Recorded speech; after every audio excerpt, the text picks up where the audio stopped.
오늘 우리 변화산 아래로라는 제목으로 주님의 말씀 나눌 때에 우리가 다른 것을 따르는 것이 아니라 오직 예수 그리스도의 길을 따라가기로 결정하는 이 은혜의 시간이 되시기를 주님의 이름으로 축복합니다. 우리는 지난 시간까지 4시간에 걸쳐서 우리 마태복음 16장 말씀, 귀한 말씀들을 나누었습니다. 우선은 가이사랴 빌립보에서 베드로가 주는 그리스도시요 살아계신 하나님의 아들이십니다 라고 하는 위대한 신앙 고백을 했고, 그 신앙 고백을 예수님께서 들으시고 그 신앙 고백의 반석 위에 예수님께서 예수님의 교회를 세우실 것이다 라고 약속의 말씀을 하십니다.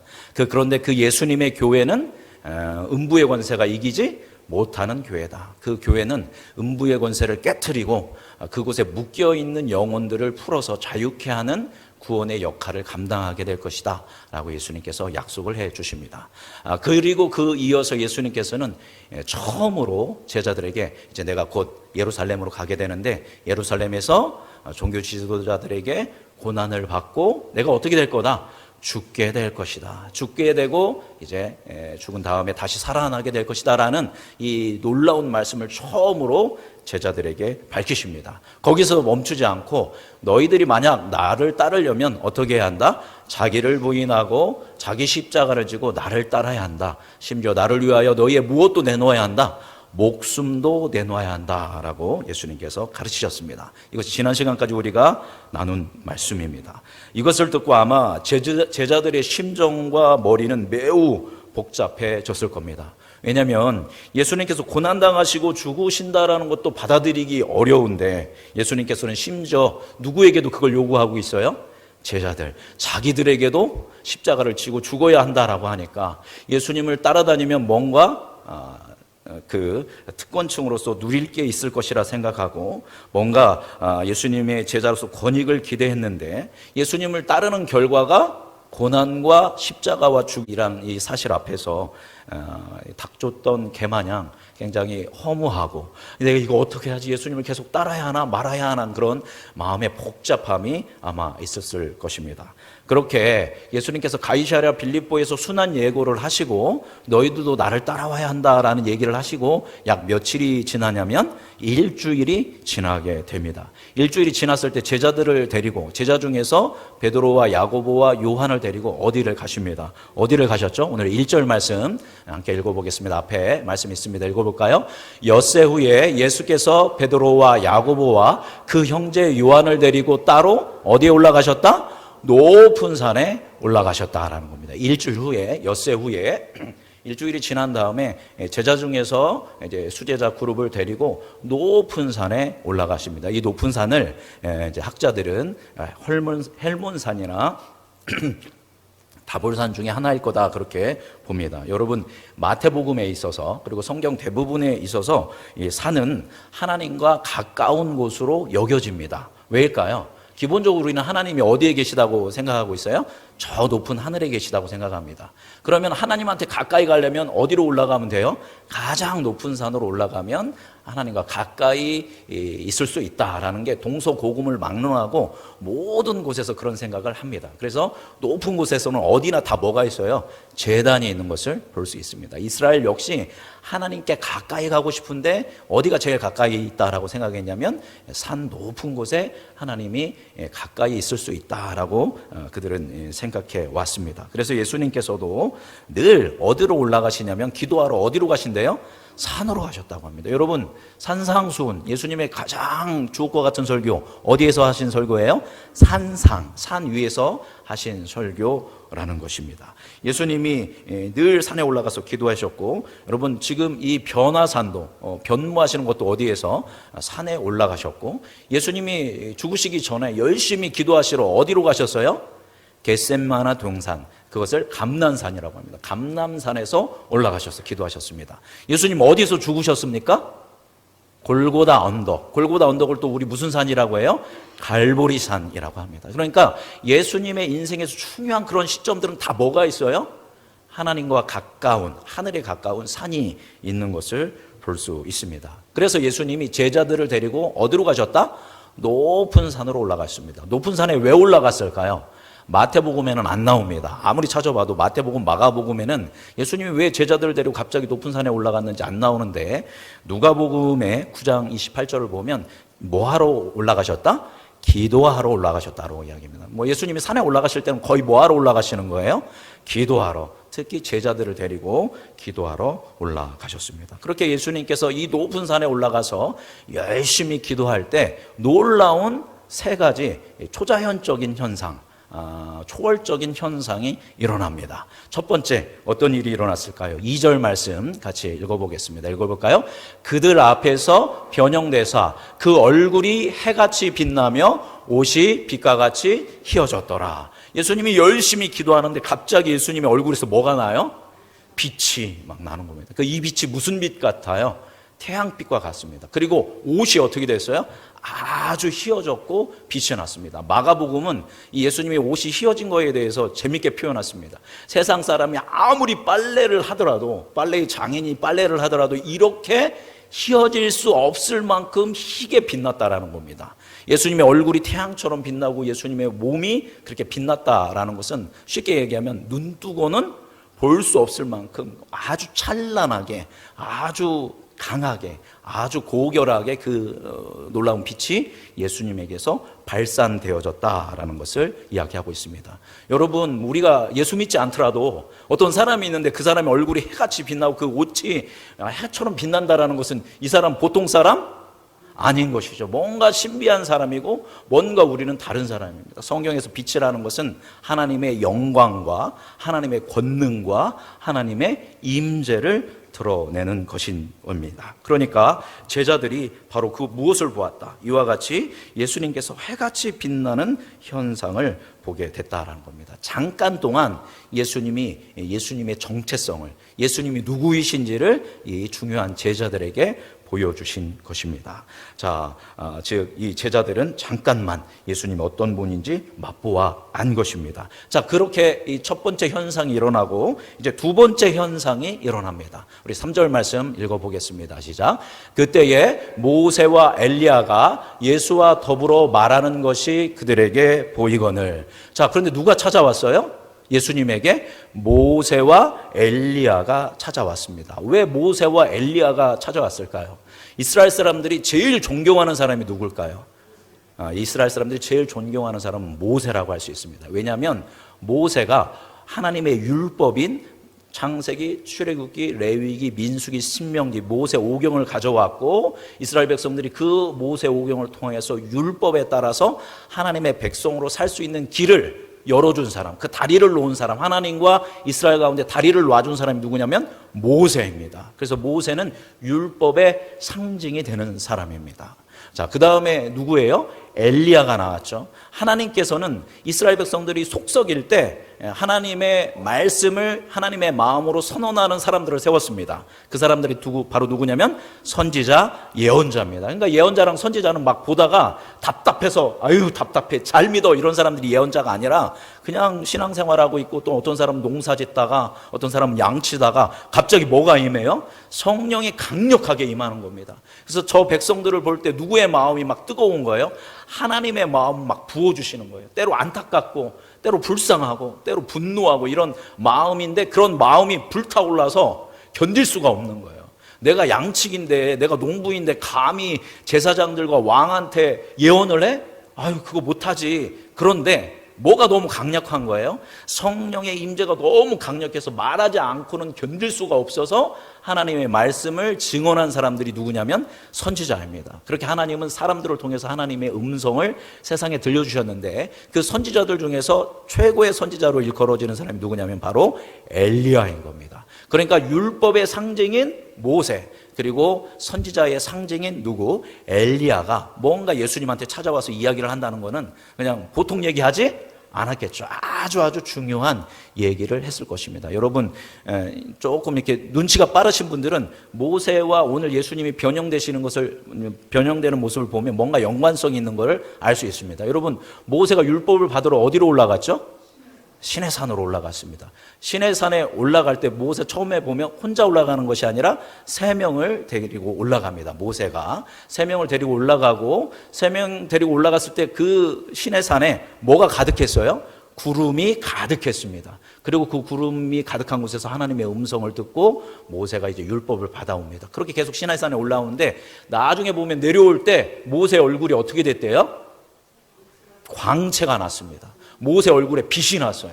그러니까 이스라엘 백성들이 모세를 보니까 뭐가 나요? 얼굴에 광채가 나니까 아, 모세 보통 사람 아니다. 누구를 숭배했을까요? 하나님을 숭배하는 게 아니라 모세 앞에 엎드리는 거예요. 막 얼굴에 빛이 나니까. 그러니까 모세가 어떻게 했어요? 야, 그거 아니야 하면서 얼굴을 뭐로 가렸습니까? 수건으로 가렸습니다. 얼마나 멋집니까? 막 제가 설교하는데 제 얼굴에 막 빛이 나면 저는 제 얼굴을 보시면 이럴 것 같은데 모세는 하나님의 영광만을 드러내기 위해서 뭐를 가렸어요? 수건으로 얼굴을 가렸습니다. 그런데 오늘 말씀 보니까 예수님이 어디에 올라가셨어요? 산에 올라가셨습니다. 그 산에 올라가셔서 뭐를 들어요? 하나님의 음성을 듣습니다. 이따 보겠지만 그 산에 뭐가 가득 차요? 빛나는 구름이 가득 찹니다. 그리고 예수님의 얼굴이 어떻게 돼요? 해처럼 빛났다라는 겁니다. 누구랑 굉장히 비슷해요? 모세와 비슷합니다. 이 마태복음은 마태가 이스라엘 사람들한테 쓴 거이기 때문에 모세 봐라 이랬지 않았느냐. 그런데 누가 그런 분이다? 예수님이 그런다. 근데 모세는 반사예요, 반사. 예수님의 영광을 너무 쐬다 보니까 그것이 반사된 것이지만 예수님은 뭐예요? 좀 외람된 그 표현일지 모르지만 자체 발광입니다. 자체 발광. 예수님 자신에게서 그 하나님의 영광의 빛이 뿜어나오는 겁니다. 그러니까 모세보다 더 위대한 선지자, 더 율법을 세우시는 분, 완전한 구원자는 누구다? 메시아는 예수님이다라는 것을 보여주고 계십니다. 그렇게 예수님께서 해와 같이 빛나면서 모세와 엘리야와 이야기를 합니다. 어떤 이야기를 하셨을까요? 마태복음이랑 마가복음은 아무리 찾아봐도 안 나옵니다. 제가 이 얘기 계속 하는데 어디에는 나올까요? 누가복음 말씀에는 나오고 있습니다. 예, 누가복음 말씀은 한번 보도록 하겠습니다. 9장 5절 말씀, 31절 말씀 같이 읽어보겠습니다. 시작.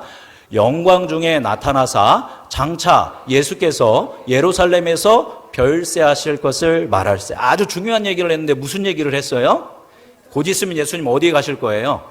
예루살렘에 갈 건데 거기 가서 고난당하고 십자가에 죽으실 것에 대해서 누가 얘기하신 거예요? 예수님과 모세와 엘리야가 이야기한 겁니다. 엘리야는 예수님의 오실 길을 준비하는 것을 상징하는 거거든요. 그러니까 모세가 예언했던 것, 엘리야가 예언했던 것, 수많은 예언자들이 예언했던 것, 구약에서 얘기했던 것들은 다 어디로 초점이 맞춰지고 있어요, 여러분?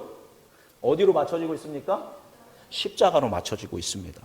온 인류가 구원하고 죽은 사람들도 부활하고 우리도 죄에서 부활할 길은 예수님이 십자가에서 죽으시고 우리의 죄를 대속하시고 첫 생명으로 부활하셔서 우리에게 새 생명을 주시는 분이 예수님이라는 것이 구약에서 다 초점을 거기에 맞추고 있는데 바로 그 구약의 상징인 모세와 엘리야와 예수님께서 이제 예수님께서 예루살렘에 올라가셔서 십자가에 죽으실 것에 대한 아주 이 귀한 얘기들을 나눕니다. 어떤 얘기를 나눴는지는 나와 있지는 않지만 예루살렘에서 별세하실 것, 거기서 고난이 있을 겁니다. 십자가의 고통이 있을 것입니다. 그것을 통해 대속이 있을 것입니다. 부활이 있을 것입니다. 이런 것들을 아마 함께 나누지 않았을까 우리가 이렇게 유추해 봅니다. 이 귀한 얘기를 한 겁니다. 이게 두 번째 현상입니다. 자, 정말 어떤 시간이에요?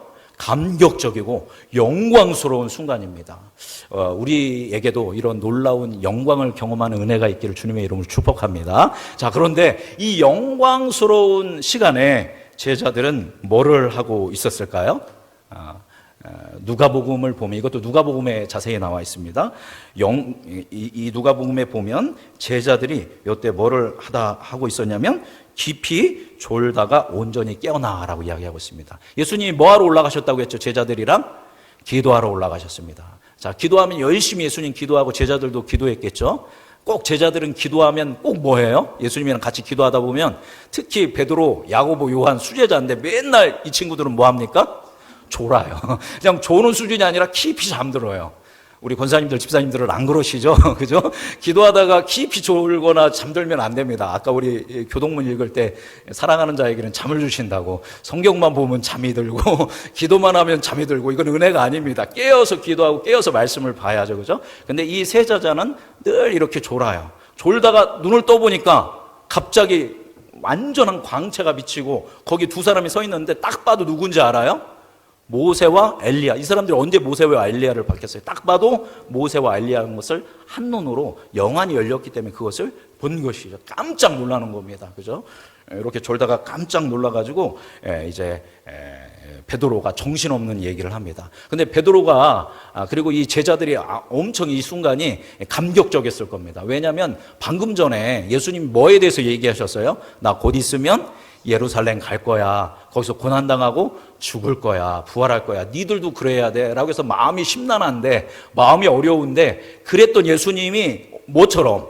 해처럼 빛나는 장면을 보니까 그래 이거지. 아이고 낙심했었는데 역시 우리 예수님은 이런 영광의 분이야 하면서 막 들떠 있었을 겁니다. 가장 들뜬 건 누굴까요? 성격상 베드로입니다. 베드로는 아주 신이 났을 거예요. 그러면서 야 너무너무 좋으니까 무슨 말이라도 해야겠는데 이게 너무 좋지만 이 영광에 압도되는 겁니다. 그러니까 두려움이 있습니다. 마가복음은 무서웠다라고 합니다. 이 장면을 보고 무서웠다고 하는데 너무너무 좋지만 굉장히 이 영광에 압도돼서 두려워서 무슨 말이라도 해야겠는데 무의식적으로 그냥 말을 던진 겁니다. 말씀을 보면 자기가 무슨 말을 하는지 모르고 말했다라고 기록되어 있거든요. 그러니까 무슨 말을 하는지도 모르면서 말했다라는 것은 그냥 평소에 자기 안에 있던 것이 무의식적으로 툭 튀어나온 것입니다. 뭐라고 이야기했을까요? 우리 4절 말씀 읽어보겠습니다. 베드로가 예수께 여쭈어 이르되 주여 우리가 여기 있는 것이 좋사오니 만일 주께서 원하시면 내가 여기서 초막셋을 짓되 하나는 주님을 위하여 하나는 모세를 위하여 하나는 엘리야를 위하여 하리이다 이라고 합니다. 유명한 얘기죠. 예수님 여기가 뭐합니다? 여기가 좋습니다. 너무너무 좋습니다. 왜? 예수님의 얼굴이 해같이 빛나고 여기에 그 영광스러운 모세도 있고 엘리야도 있으니까 여기가 너무 좋은 거예요. 그런데 예수님께서 모세랑 엘리야랑 지금 무슨 얘기하고 계시죠? 이제 예루살렘 가서 죽을 얘기하고 있습니다. 그죠? 돌아가실 얘기하고 있는데 베드로는 자다 깨서 정신없이 무슨 얘기 너무 좋으니까 뭐를 지었으면 좋겠습니다. 제가 여기에다가 초막 3개를 쳤겠습니다. 텐트 3개를 칠 테니까 하나는 예수님이 거하시고 하나는 모세가 거하시고 하나는 엘리야가 거하고 저희는 텐트 없어도 좋습니다. 맨바닥에서 자도 좋습니다. 그냥 여기에 뭐 합시다? 여기서 삽시다. 이야기를 한 겁니다. 예수님은 빨리 뭐 해야 하는데? 내려가셔야 하는데 베드로의 마음 가운데는 예수님이 죽지 않았으면 좋겠고 자기도 그렇지 않았으면 좋겠고 지금 이 영광, 이 신비한 종교 체험, 이 놀라운 하나님의 영광이 너무너무 이 순간이 좋으니까 이게 계속 됐으면 좋겠는 겁니다. 그러니까 예수님의 마음을 조금도 뭐 하지 못하고 있어요? 요만큼도 이 수제자가 헤아리지 못하고 이게 베드로만 그런 게 아니라 야고보 요한도 똑같다라는 겁니다. 하나님의 마음은 예수님의 마음은 구원을 향해 저 세상을 향해 가고 있는데 이 제자들은 여기가 좋다라고 그렇게 이야기하고 있습니다. 그때 하나님께서 말씀을 하십니다. 우리 5절 말씀 읽어보겠습니다. 읽어볼까요? 시작. 말할 때에 호련히 빛난 구름이 그들을 덮으며 구름 속에서 소리가 나서 이르되 이는 내 사랑하는 아들이요 내 기뻐하는 자니 너희는 그의 말을 들으라 하시는지라. 예, 갑자기 이 변화산에 뭐가 덮었어요? 구름이 덮였는데 구름이 빛나는 그런 구름이 이곳에 덮입니다. 그러면서 구름 속에서 하늘에서 하나님의 음성이 들립니다. 이는 내 사랑하는 아들이요 내 기뻐하는 자다. 이거 들어보시지 않았습니까? 언제 하신 거냐면 예수님이 뭐 받으실 때? 세례 받으실 때 성령이 비둘기같이 임하고 하늘의 문이 열리면서 그때 이는 내 사랑하는 아들이요 내 기뻐하는 자다라고 이야기하셨습니다. 그런데 이 중요한 변화산의 순간에서도 하나님께서 이 말씀을 모두에게 하시는데 한마디를 더 하시죠. 뭐를 들어라? 그의 말을 들어라. 누구의 말을 들으라는 거예요? 예수님의 말을 들으라는 겁니다. 여기에는 3가지 중의적 의미가 있는데 첫 번째로는 여태까지 예수님이 설교하시고 전하셨던 하나님의 복음을 잘 새겨 듣고 마음에 새기라는 것이고 두 번째, 여기 오시기 전에 예수님이 제자들에게 하신 말씀 뭐예요? 누구든지 나를 따르려거든 자기를 부인하고 자기 십자가를 지고 나를 따르라. 나를 위하여 너희의 목숨도 내놓아야 한다. 그것이 너희에게 구원이 될 것이다 라는 말 잘 듣고 자기를 부인하고 자기 십자가를 지고 예수님을 따라가야 한다라는 것이고 세 번째 중요한 것은 그의 말을 들으라라는 것은 말은 뭡니까? 하나님의 말씀을 얘기하는 겁니다. 여러분 지금 제자들은 예수님을 3년 동안 모셔왔는데 가장 예수님 본중에 영광스러운 장면이에요. 기적을 일으켰을 때마다 보다 놀라운 말씀을 선언했을 때보다 사람 입장에서는 제자 입장에서는 예수님이 영광스러운 모습으로 변한 게 제일 값지고 가장 소중한 체험 같아요. 그런 종교 체험이, 그러한 신비 체험이. 근데 하나님께서는 이 말씀 뭐냐면 그러한 신비한 체험, 그런 종교 체험, 이게 중요한 것이 아니라 뭐가 중요한 것이다? 예수님의 말씀을 듣는 것이 중요하다라고 이야기하고 있습니다. 물론 신비 체험도 중요하지만 너희들은 예수님의 말씀을 듣고 그것에 순종하라라는 의미로 하나님께서 이 귀한 말씀을 제자들에게 이야기하십니다. 자, 그렇게 했을 때 제자들은 두려움에 떨게 됩니다. 이 하나님의 말씀과 이 영광의 구름 가운데 압도돼서 납작 엎드리게 됩니다. 우리 6절에서 8절 말씀 같이 읽어보겠습니다. 시작. 제자들이 듣고 엎드려 심히 두려워하니 예수께서 나와 그들에게 손을 대시며 이르시되 일어나라 두려워하지 말라 하시니 제자들이 눈을 들고 보매 오직 예수 외에는 아무도 보이지 아니하더라. 그래서 이 영광에 압도돼서 두려워 떨고 있을 때 예수님께서 제자들 한 사람 한 사람 손을 대주시면서 무서워하지 말아라, 두려워하지 말라 이렇게 위로하시고 격려하시고 응원하시고 이제 세우십니다. 그랬더니 눈을 들고 보았더니 뭐가 없어졌어요? 예수님의 얼굴에서 광채가 사라졌습니다. 또 누구도 없어졌어요? 모세와 엘리야도 사라졌습니다. 아마 이들의 마음이 여기가 좁습니다. 막 너무너무 좋았는데 갑자기 모든 것이 이렇게 돌아왔을 때 그들은 어떻게 보면 영적으로 약간 허탈감을 느꼈을 수도 있을 것 같습니다. 자, 그런데 이 중요한 놀라운 하나님의 살아계심, 예수 그리스도의 영광을 이들은 체험했고, 그런데 이 놀라운 예수님의 영광의 모습의 의미를 이 세 명의 제자들이 알았습니까? 못 알았습니까? 못 알았습니다. 그러나 나중에 죽으신 예수님이, 부활하신 예수님을 만나고 성령의 충만함을 받은 후에야 이것이 어떤 의미 있는지 그들이 깨닫고, 그 예수 그리스도의 뭐를 들으랬죠? 하나님께서 말을 들으라고 했는데 그 말을 따라서 이 제자들이 살아가게 됩니다. 그래서 이 세 명의 제자 중에 다 세 명이 유의미한 사역을 하는데 베드로는 뭐가 됐어요? 교회의 수제자가 되어서 수장이 되어서 교회를 이끄는 인물이 되고, 야고보는 또 무슨 일을 했을까요? 12명의 제자 중에서 가장 먼저 순교자가 됩니다. 순교자가 아름다운 어떤 헌신인데 12제자 중에서 첫 번째 순교자가 되고, 또 요한은 뭐 했을까? 12제자 중에서 순교 못하고 마지막까지 살아남았던 사람이 누구냐면 요한입니다. 그래서 요한 1, 2, 3서, 요한복음, 요한계시록을 썼고요.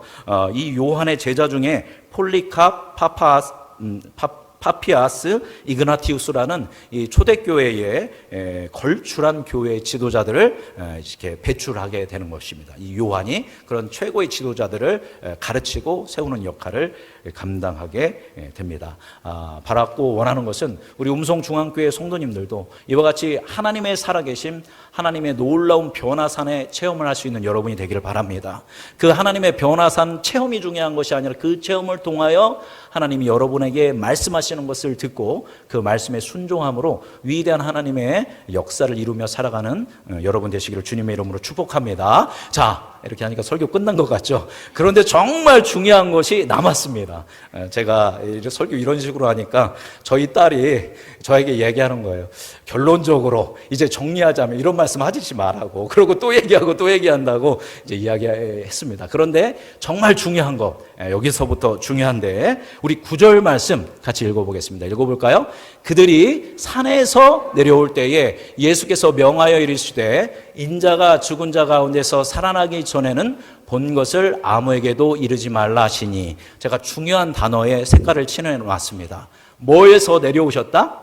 산에서 내려오셨다라는 겁니다. 제자들은 뭐라고 했어요? 여기가 좋사오니 여기 있었으면 좋겠습니다. 이 영광의 장소, 이 놀라운 하나님의 영광과 신비가 있는 이곳에서 거했으면 좋겠습니다 라고 했지만, 예수님께서는 그런 제자들의 요구, 소망에도 불구하고 예수님은 그 일이 끝나는 즉시 뭐 하셨다는 거예요? 산에서 내려오셨다라는 겁니다. 예수님의 관심은 저 산 높은 곳에서 영광을 취하고 영광을 나타내고 거기서 자기들끼리 좋아하는 것이 예수님의 관심이 아니에요. 예수님의 관심은 온통 어디에 있을까요? 저 산 아래 죽어가는, 고통스러워하는, 슬퍼하는 수많은 영혼들에게 있었다라는 것입니다. 그래서 예수님은 산 아래로 내려가셔야 돼요. 산 아래로 내려가서 고통 가운데 있는 사람들에게 찾아가시고 결국 십자가에 못 박혀서 우리 모두를 구원하시는 이 일을 감당하셔야 했다라는 것입니다. 그래서 예수님은 변화산 아래로 내려오시게 됩니다. 여러분, 불교 사찰은 주로 어디에 있나요? 다 뭐 중에 있어요? 산 중에 있습니다. 왜 사찰은 다 그렇게 산에 있을까요?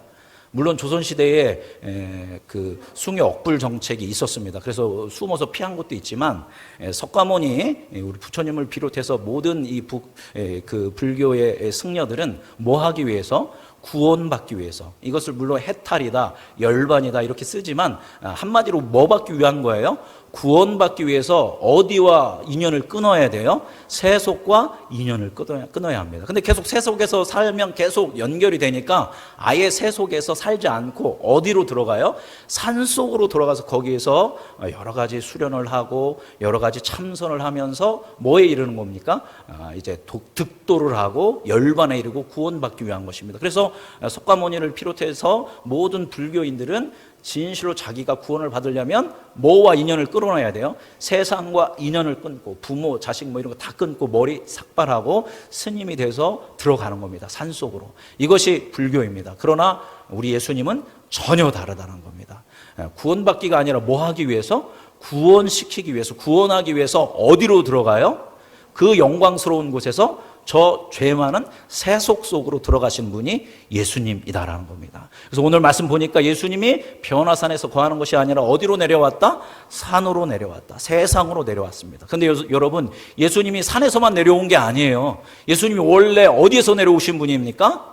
하늘의 영광 가운데 하나님의 영광의 보좌에 계시던 분이 그 모든 것을 뭐 하셨어요?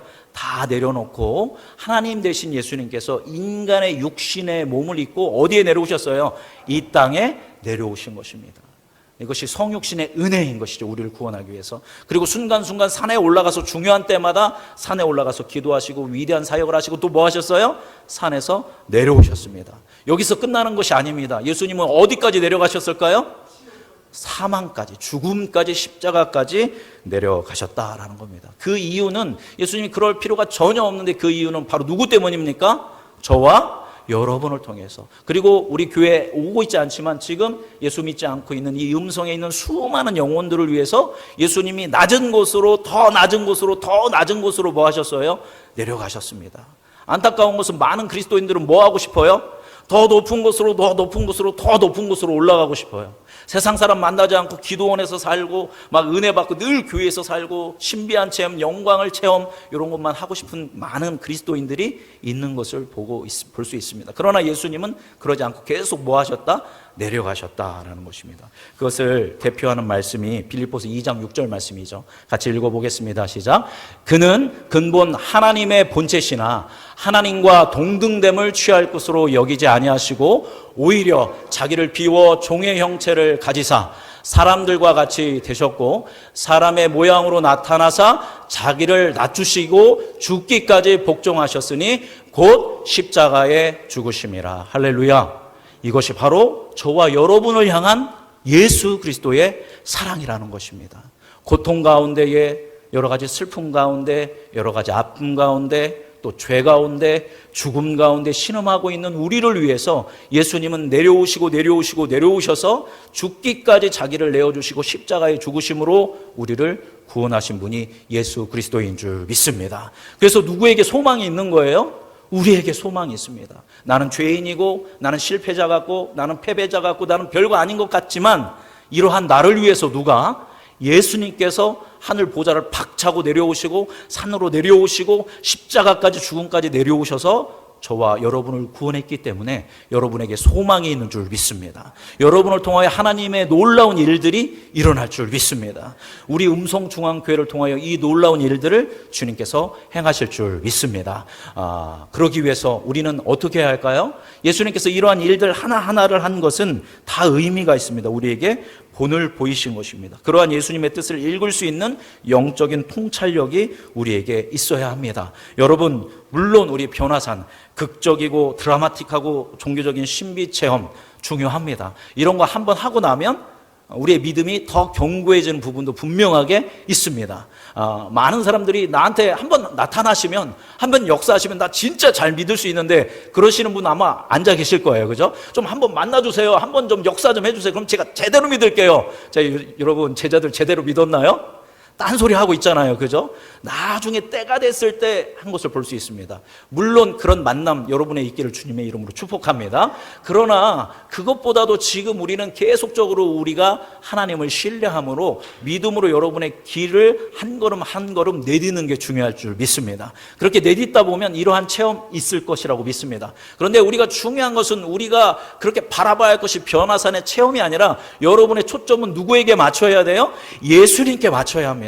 예수님이 무슨 말씀을 하셨는지, 예수님이 어디로 가셨는지, 예수님이 나에게 원하시는 것이 무엇인지를 우리가 알고 그것을 쫓아가고 그것을 따라갈 때 우리 안에 하나님을 만나는 경험, 하나님의 역사를 체험하는 것, 그래서 여러분의 믿음이 조금씩 다져지고 단단해지고 이런 신비 체험 없이도 흔들림 없는 그런 강한 믿음의 사람이 될 줄 믿습니다. 그러니까 우리는 어떻게 해야 돼요? 자꾸 올라가려고 하지 말고 뭐 해야 한다? 내려가야 한다. 산 아래로 내려가야 한다. 지금 우리는 어떻게 보면 지금 여러분 다 어디에 올라와 있는 겁니까? 변화산에 올라와 있어요. 여기서 뭐 세상 생각할 거 뭐 있어요? 찬양하고 예배하고 교회만 있으면 너무 좋죠. 그러나 여기서 있는 것이 여기가 좋사오니까 되는서는 안 되고, 정말 중요한 것은 어디다? 이제 여러분 가면 가정으로 가셔야죠. 가면 일터로 가셔야죠. 그곳에서 내려간다는 의미는 뭐냐면 그냥 그곳에서 사는 것이 아니라 여러분의 예수님처럼 권리를 포기하고 여러분이 겸손해지고 그 여러분이 살고 있는 사람들과 동일화되고 그들과 함께하고 그들과 함께 웃어주고 울어주고 그들과 함께 공유하고, 그리고 여러분이 보고 들은 것, 성경을 통해서 설교를 통해서 예배를 통하여 하나님의 사람들을 통하여 하나님을 통하여 받은 은혜들을 그들에게 뭐 해야 돼요? 나누어 줘야 한다는 거예요. 마치 누가 그러신 것처럼, 예수님이 그러신 것처럼 예수님께서는 이 세대에 여러분을 통하여 사람들에게 복음을 증언하시고 여러분을 통하여 죽어가는 영혼들을 살려주실 줄 믿습니다. 그래서 여러분이 작은 예수가 되어서 고통당하는 사람들과 위로하고 함께 울어주고 함께 웃어주고 예수님의 말씀으로 서로 중보기도 해주고, 그렇게 하나님의 살아계심을 흘러보낼 수 있는 복의 통로가 되는 우리 음성중앙교회 모든 성도님들 되시기를 주님의 이름으로 축복합니다. 기도하겠습니다. 살아계신 하나님 아버지, 오늘 변화산 아래로라는 제목으로 말씀 나누었습니다. 주님, 베드로와 야고보와 요한이 예수님의 영광을 잠깐 맛보아 알게 되었습니다. 그때는 알지 못했지만 이후에 하나님의 영광을 알고 그들은 위대한 하나님의 사람들이 되었던 것을 기억합니다. 간절히 구하옵는 것은 우리 음성중앙교회 모든 성도님들에게도 놀라운 변화산의 체험을 허락하여 주옵소서. 그러나 구하옵는 것은 우리가 추구해야 할 것이 변화산의 종교적 신비 체험이 아니라 우리가 늘 바라봐야 할 것은 예수 그리스도이라는 것을 놓치지 않게 하여 주옵소서. 예수님을 바라보며 예수님의 마음을 배우고 예수님을 알아가게 하여 주시고, 예수님이 가시는 곳, 예수님이 손길, 예수님의 발길이 머무시는 곳, 예수님의 시선이 머무는 곳에 우리가 머물게 하여 주시고, 예수님이 원하시는 삶을 살아가는 우리 음성중앙교회 모든 성도님들 되도록 인도하여 주옵소서. 그렇게 행하실 사랑이 많으신 예수님의 이름으로 감사하며 기도드립니다.